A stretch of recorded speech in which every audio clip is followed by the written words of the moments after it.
Schedule 9 గురించి మాట్లాడుతున్నాము. Schedule 9 వచ్చేసి 2007 తర్వాత జ్యుడిషియల్ రివ్యూ అనేది ఒకటి వచ్చింది.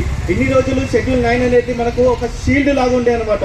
ఇప్పుడు ఆ షీల్డ్ కాస్త ఏమైపోయిందంటే జ్యుడిషియల్ రివ్యూ వచ్చిన తర్వాత సుప్రీంకోర్టు వచ్చేసి దాన్ని జ్యుడిషియల్ రివ్యూ చేయొచ్చు.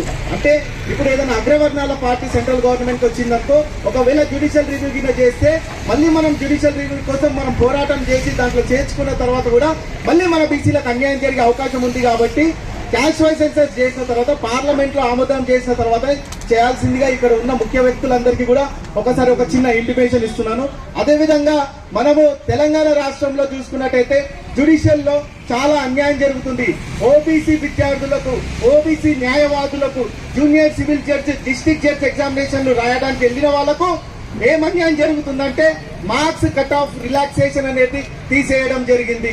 ఇప్పుడున్న ప్రభుత్వం చెప్తుంది బీసీలకు మేము న్యాయం చేస్తాం, బీసీలకు మేము రిజర్వేషన్ కలిగిస్తామని. నేను ఈ వేదిక నుండి కోరడం ఏంటంటే దయచేసి BC junior civil judge, district judge examination లో రిలాక్సేషన్ అనేది ఏదైతే ఆంధ్రప్రదేశ్ గవర్నమెంట్ పెట్టిందో, తమిళనాడు గవర్నమెంట్ పెట్టిందో, కర్ణాటక గవర్నమెంట్ పెట్టిందో అదే విధంగా ఇక్కడ పెట్టాల్సిందిగా నేను కోరుతున్నాను. ఈ అవకాశం ఇచ్చినందుకు నరేంద్ర అన్నకు థ్యాంక్ యూ వెరీ మచ్.